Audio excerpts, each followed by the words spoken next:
কুমড়ো দিয়ে ভালো কিছু খেতে মন চাইলে অবশ্যই এই রেসিপিটা ট্রাই করে দেখতে পারো।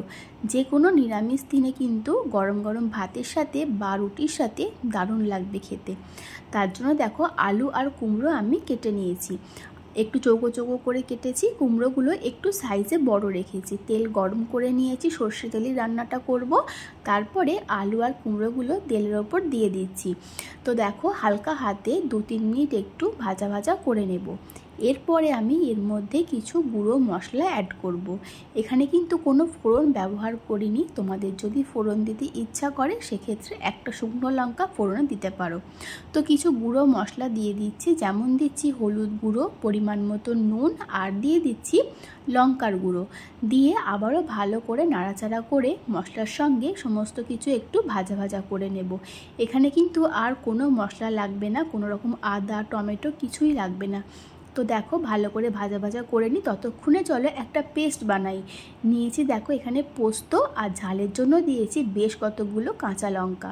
ঝালের পরিমাণটা একটু বেশি রেখেছি, কারণ কুমড়ো তো মিষ্টি, তাই জন্য একটু ঝালের পরিমাণটা বেশি ব্যবহার করেছি। তো এবার ঢাকা দিয়ে দিচ্ছি। কোনো রকম জল কিন্তু দেওয়া লাগবে না, জল ছাড়াই কিন্তু সেদ্ধ হয়ে যাবে। জল দিলে কিন্তু কুমড়োটা বেশি ঘেটে যাবে তরকারির সঙ্গে, তখন কিন্তু একদমই ভালো লাগবে না। সেই জন্য এখানে জলের ব্যবহার করিনি। আর গ্যাসের ফ্লেম একদম লোতে করে দিয়ে এইগুলো কিন্তু সব সেদ্ধ হয়ে যাবে। তো দেখো জল ছাড়াই কিন্তু আলু কুমড়ো দুটোই সুন্দরভাবে সেদ্ধ হয়ে গেছে। এই যে দেখো আলুও সেদ্ধ হয়ে গেছে, কুমড়োও সেদ্ধ হয়ে গেছে। এইবারে আমি এর মধ্যে দিয়ে দেবো বেটে রাখা পোস্তটা। বেটে রাখা পোস্তটা দিচ্ছি, আর মিক্সির বাটিটা ধুয়ে সামান্য একটু জল ব্যবহার করলাম। দিয়ে ভালো করে মিশিয়ে নিয়ে এটা আমি আবারও ঢাকা দিয়ে দেবো ওই 3-4 মিনিটের জন্য। তো দেখো খুব ভালো করে মিশিয়ে নিচ্ছি পোস্তর সঙ্গে।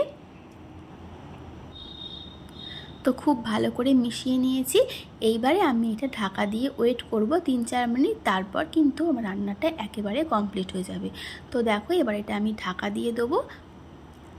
খুব বেশি কিন্তু সময় লাগবে না, যেহেতু আলু কুমড়ো সবই সেদ্ধ আছে, সেই জন্য 3-4 মিনিটের মধ্যেই কিন্তু আমার রান্নাটা একেবারে কমপ্লিট হয়ে যাবে। তো দেখো ভালোভাবে আবারও মিশিয়ে নিচ্ছে। 3-4 মিনিট পর কিন্তু ঢাকনাটা খুলে ভালো করে আবারও মিশিয়ে নিচ্ছে। একটু শুকনো শুকনো করে নিয়েছি, পোস্তটা দেখে বুঝতেই পারছো। এইবারে ওপর থেকে দিয়ে দিচ্ছি কাঁচা সর্ষের তেল, যেটা ছাড়া কিন্তু পোস্ত একেবারেই অসম্পূর্ণ। তেলটা দিয়ে আমি এটা ঢাকা দিয়ে দেবো, যাতে তেলের গন্ধটা সম্পূর্ণভাবে তরকারির মধ্যে মিশে যায়।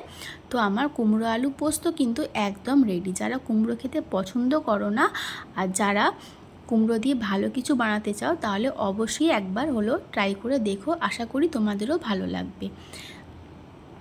তাহলে আমার আজকের রেসিপি কেমন লেগেছে কমেন্ট করে তো জানাবেই, আর অবশ্যই তোমাদের বন্ধুদের সাথে শেয়ার করে দিও।